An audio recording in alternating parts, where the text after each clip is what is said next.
Merhabalar, kanalıma, videoma hoş geldiniz. Bugün şal yaka bir yelek dikeceğiz arkadaşlar. Kumaşımı 2 kat katladım. Tek tek keseceğiz. Önce arkayı, sonra ön bedeni çalışacağız. Ben her zamanki gibi kumaşımın üzerinden bir temizleme çizgisi çekiyorum. Hemen arka bedenimi ölçülerime göre yerleştiriyorum. Ense 9 santim. 11 santim omuz, 3 santim omuz düşüklüğü yapıyorum. 3 santim ense düşüklüğü yapıp 1-2 santim düz gittikten sonra ensemi oval bir şekilde kavis vererek çiziyorum. Omzumu çiziyorum. Omuz başından yeleğimin boyunu işaretliyorum. Ben yeleğimi şöyle 75 santim uzunluğunda yapacağım. Siz istediğiniz uzunlukta yapabilirsiniz. Yeleğimin boyunu çiziyorum. Omuz başından aşağıya 44 santim arka ve ön uzunluğu düşüyorum. Hemen enine uzatıyorum. Kol evimi düşüyorum buradan 23 santim olarak. Kol evini nasıl bulduğumuzu biliyorsunuz arkadaşlar. Bilmeyen arkadaşlar da daha önceki videolarımı izleyerek öğrenebilirler. Göğüs bölü 4 artı 2 yapıyorum. 28 santimden yerleştiriyorum. Belde oyuntu olsun istiyorum. 26 santim. Belden aşağıya kalça düşüklüğüm 20 santimi düşüyorum. Hemen düz uzatıyorum. Kalça bölü 4 artı 2 31 santimi işaretliyorum ve ölçülerimizi yerleştirdik. Şimdi hemen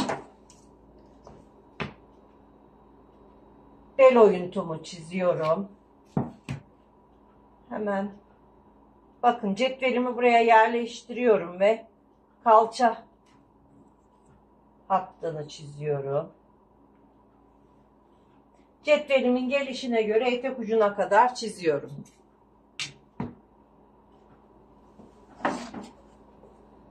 Kol evimizi hemen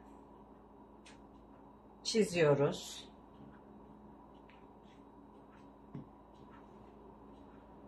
Ve birer santim dikiş payı vererek yeleğimin arkasını kesiyorum.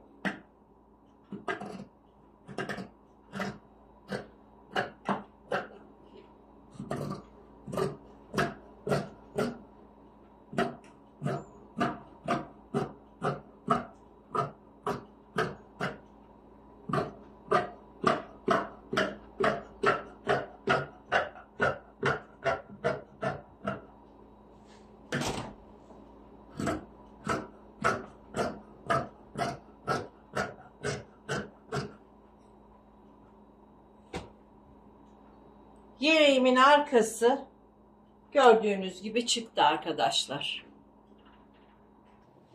Evet arkadaşlar, ben arka bedenimi tekrar kumaşımın üzerine çizdim. Kumaş kenarları açık yere getirdim. 2 santim kapama payı verdim ön ortasından.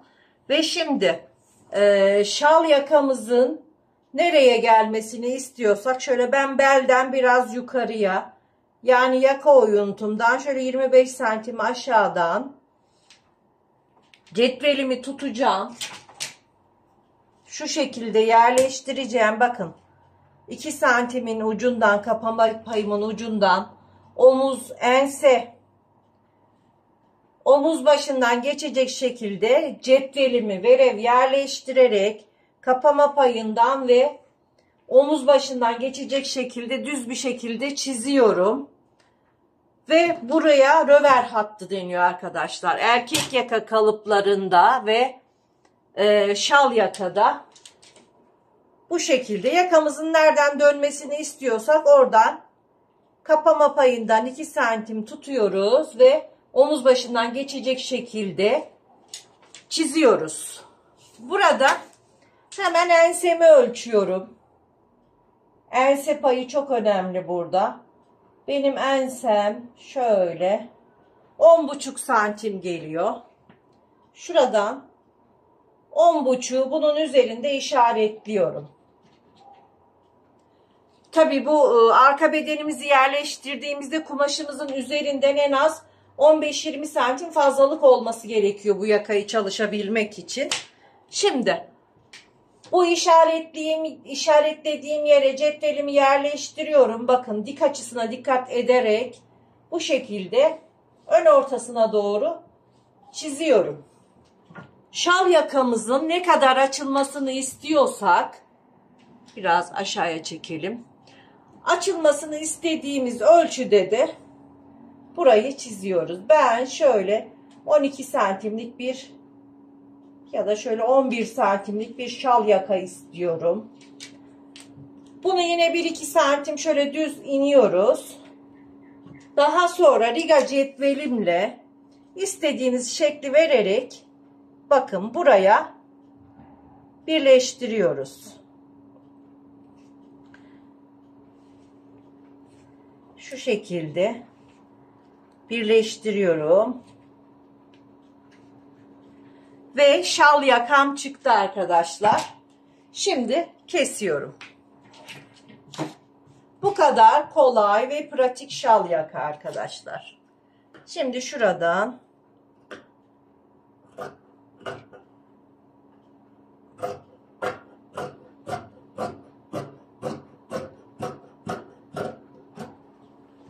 kesiyorum.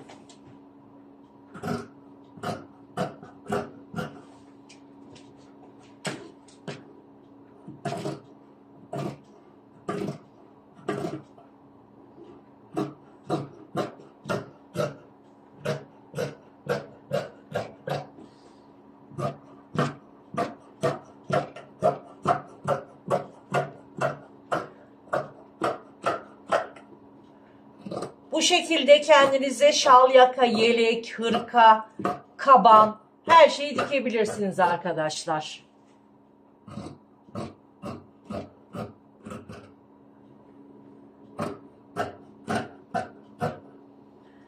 Evet, gördüğünüz gibi şal yakamız çıktı. Şimdi arka bedeni açıyorum. Bu şekilde.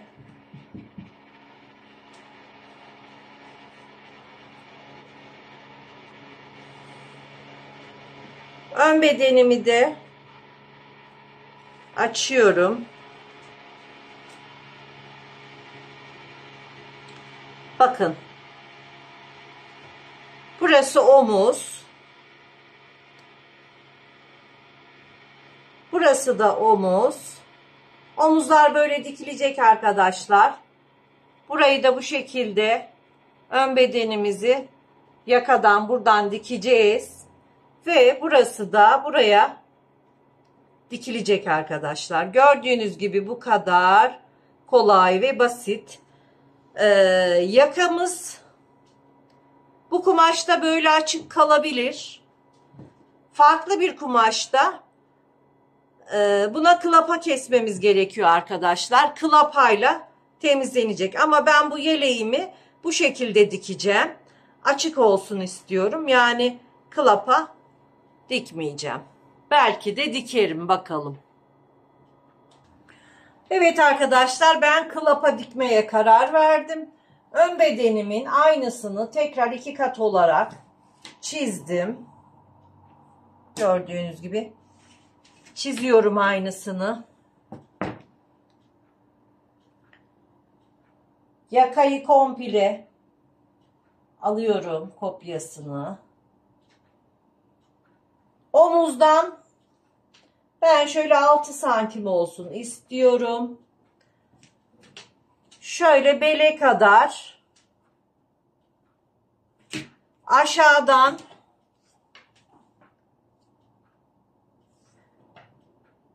şuradan şöyle bir 18 santim, belden de öyle 18 santim çiziyorum. Düz cetvelimle çiziyorum bele kadar. Belden sonrasını riga cetveliyle kavisli çizeceğim. Çünkü göğüs olduğu için arkadaşlar bakın. Şu şekilde. Klapamız çıktı. Şimdi klapamızı kesiyoruz. Mostura da deniyor arkadaşlar buna. Klapa da deniyor. Kabanlarınıza, hırkalarınıza bu şekilde klapasını kesebilirsiniz.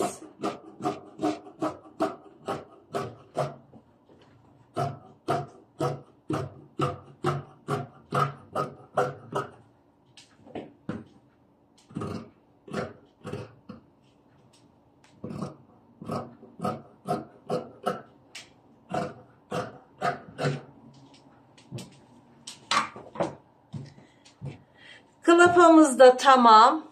Şimdi öncelikle ön bedenlerime klapamı dikeceğim. Evet arkadaşlar, öncelikle ön bedenimin şal yakasını, yani arka ortaya gelecek yerini, ön ortasını dikiyoruz.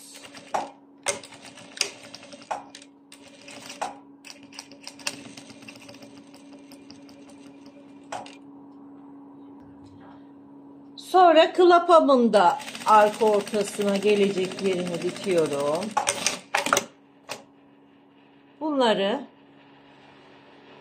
şöyle ikiye açarak ütüleyeceğiz arkadaşlar. İkiye açarak ütüleyip geliyorum. Evet, buraları diktik. İkiye açarak ütüledik ve şu şekilde yerleştiriyoruz. Bakın.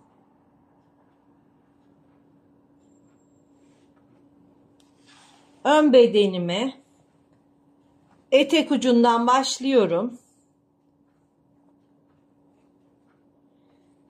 Ön bedenime klapamı etek ucundan başlıyorum. Bu şekilde gelip dikiyoruz arkadaşlar. Şimdi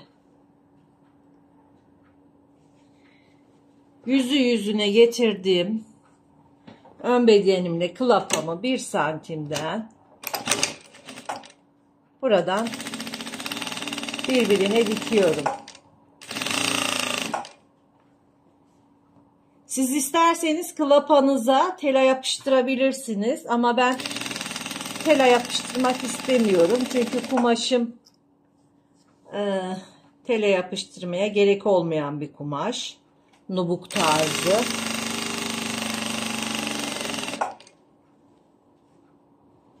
Bu şekilde bakın.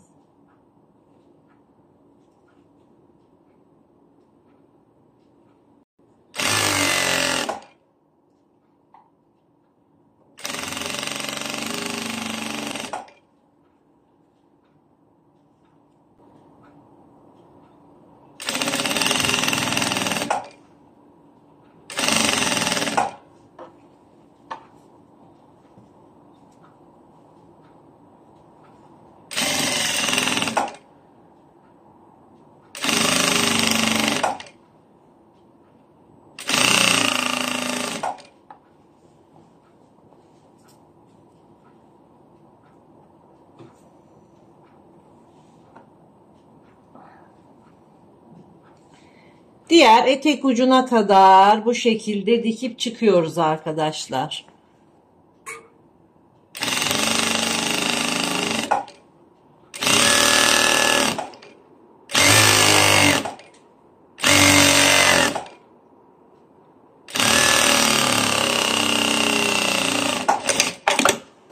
Şimdi ben bu diktiğim yeri ütüleyip geliyorum.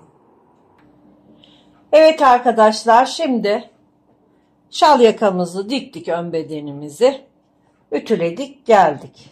Şimdi bu şekilde oldu. Gördüğünüz gibi şal yakamız şöyle katlanacak. Şimdi omuzları dikeceğiz. Arka bedenimi alıyorum. Şöyle önüme seriyorum.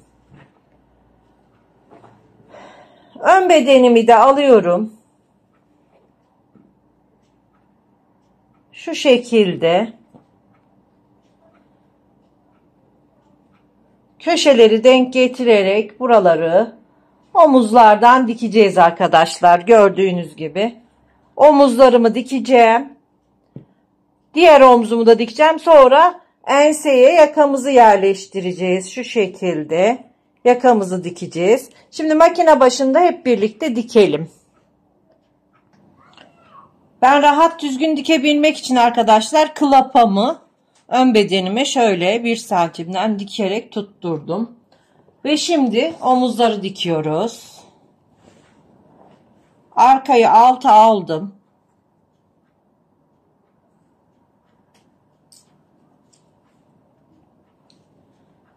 Ve omzumu dikiyorum.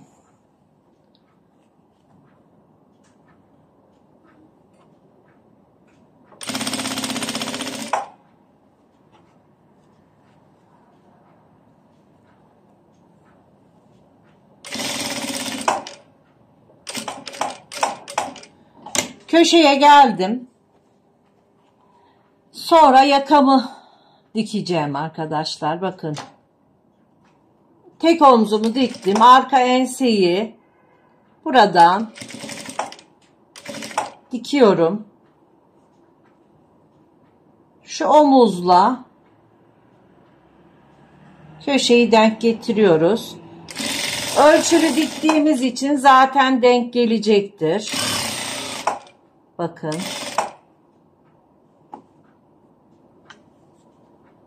Evet. Köşeye geldiğimde makinenin iğnesi içerideyken ayağı kaldırıp alttan arka bedenimin omzunu çeviriyorum.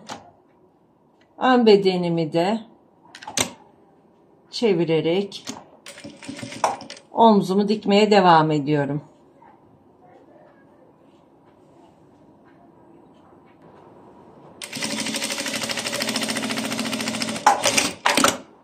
Evet arkadaşlar, gördüğünüz gibi omzumu ve yakayı, enseyi diktim ve şu köşelere, omuzdan döndüğüm köşeye bir çıt atıyorum.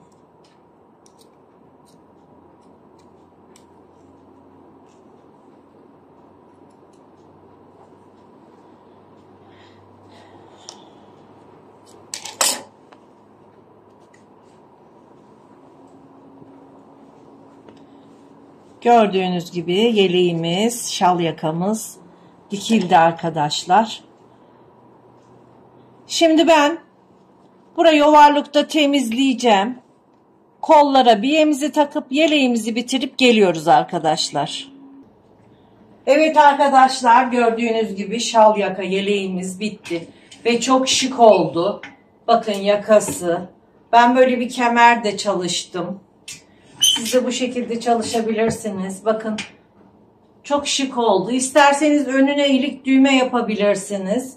Ama ben böyle kemerli kullanmak istedim. Gördüğünüz gibi çok şık oldu.